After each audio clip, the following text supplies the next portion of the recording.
सुरुवातीलाच मित्रांनो, सुप्रीम कोर्टातून आजची सगळ्यात मोठी घडामोड, शिवसेनेच्या बद्दलची आजची सगळ्यात मोठी बातमी.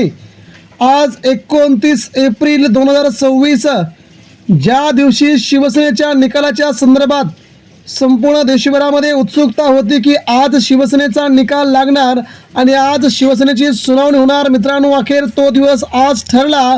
आणि मित्रांनो, याच दिवशी मित्रांनो राहुल नार्वेकर यांना जबरदस्त मोठा धक्का. नेमकं काय घडलंय तर एकनाथ शिंदेंच्या शिवसेनेचं आज दिवसभरामध्ये काय होणार जाणून घेऊया. महत्त्वाची बातमी. महाराष्ट्रामध्ये या शिवसेनेच्या बाबतीतल्या सुनावणीकडे संबंध देशाचं लक्ष लागलं असतानाच या घडीची ही बातमी मात्र सगळ्यांनाच आनंदित करून जाणारी आहे. मित्रांनो, बातमी सविस्तरपणे पुढे जाऊन बघूया. नेमकं घडलंय काय देशामध्ये, आज शिवसेनेच्या बाबतीतला निकाल नेमका काय लागतोय आणि या निकालाच्या संदर्भातील शिवसेनेचा पक्षचिन्ह, शिवसेनेचं धनुष्यबाण आणि राहुल नार्वेकर यांच्याबद्दलची सुनावणी, या तीनही घडामोडींमुळे आज महाराष्ट्रामध्ये जल्लोष होणार का, जाणून घेऊया महत्त्वाची अपडेट. मित्रांनो, आज 29 एप्रिल याच दिवशी शिवसेनेचा निकाल संपूर्ण महाराष्ट्राला, देशाला माहीत होणार, ज्याची गेल्या 8 दिवसांपासून उत्सुकता होती. 21 एप्रिलला लागणारा निकाल ही सुनावणी अखेर पुढे ढकलली आणि आज 29 एप्रिलवरती येऊन ठेपलेली होती. याच दिवशी महाराष्ट्राचं राजकारण नेमकं कोणत्या दिशेने जाणार हे ठरवणारा हा निकाल मात्र शिंदे गटाच्या अडचणीत वाढ करणारा ठरू शकतोय.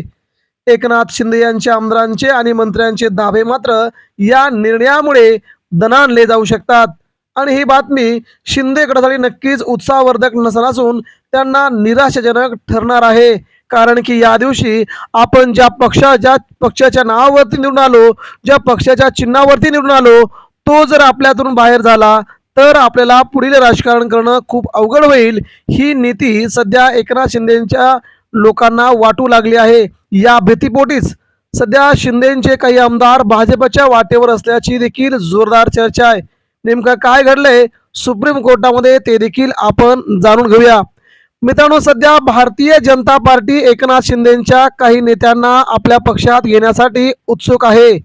एकनाथ शिंदेचे आणि भारतीय जनता पार्टीचं तेवढं काही आता एवढं जमत नाही. त्यांचे वाद दररोजच्या दररोज चव्हाट्यावरती येताना दिसत आहेत.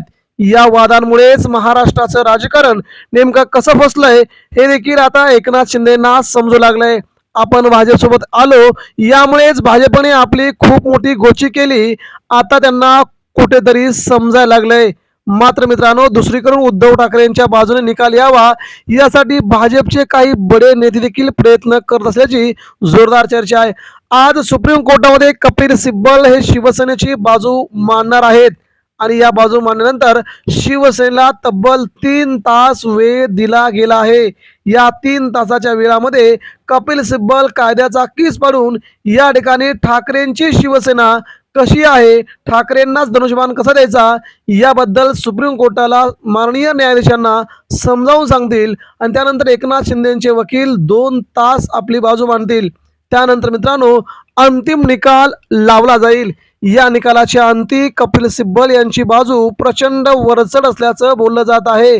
कारण की पहिल्यापासूनच एकनाथ शिंदेच्या शिवसेनेला तुमच्याकडे असणारा पक्ष, तुमच्याकडे असणारं चिन्ह हे कायमस्वरूपी नाही, ते तात्पुरतं आहे, असा निकाल सुप्रीम कोर्टाने गेल्या महिनाभरापूर्वीच दिला होता. आणि त्याची पुनरावृत्ती जर आता झाली की तुमच्याकडून पक्ष आणि चिन्ह आम्ही काढून घेतोय, तुम्ही आता तुमचं नवीन पक्ष चिन्ह शोधा, असे जर सुप्रीम कोर्टाने आदेश दिले तर मात्र शिंदे गटासाठी नक्कीच ही धोक्याची घंटा वाजणार आहे. पण मित्रांनो, हा निकाल येण्यास नेमकं काय होतंय ते देखील आपल्याला पाहावं लागेल. दुसरीकडे राहुल नार्वेकर यांच्याबद्दलची देखील याचिका उद्धव ठाकरे यांनी सुप्रीम कोर्टामध्ये टाकलेली आहे. राहुल नार्वेकर यांनी दिलेला निकाल पक्षपातीपणा बघून दिलाय, भाजपच्या वतीने निकाल दिलाय असं म्हणत उद्धव ठाकरेंनी त्यांच्या विरोधात सुप्रीम कोर्टामध्ये दाद मागितलेली आहे. त्यामुळे राहुल नार्वेकर यांच्यावर देखील कायदेशीर कारवाई होणार का याकडे देखील आता सगळ्यांचं लक्ष लागलंय. ही देखील सुनावणी आजच या माननीय सुप्रीम कोर्टासमोर सादर केल्यावर आहे. यावेळी राहुल नार्वेकर यांना जर अपात्र केलं, जर त्यांना नोटीस काढली तर मात्र राहुल नार्वेकर यांचं राजकीय करिअर देखील बाजूला होईल, अशी एक महत्वाची बातमी आहे. त्यामुळे आज दिवसभरामध्ये नेमकं काय घडतंय ते मित्रांनो आपल्याला बघावं लागेल. मात्र शिवसेना उद्धव ठाकरे यांची बाजू प्रचंड प्रमाणात जड असल्याचे सध्या बोललं जात आहे. या सगळ्या घडामोडींमध्ये संध्याकाळी मात्र निकाल अपेक्षित आहे. धन्यवाद.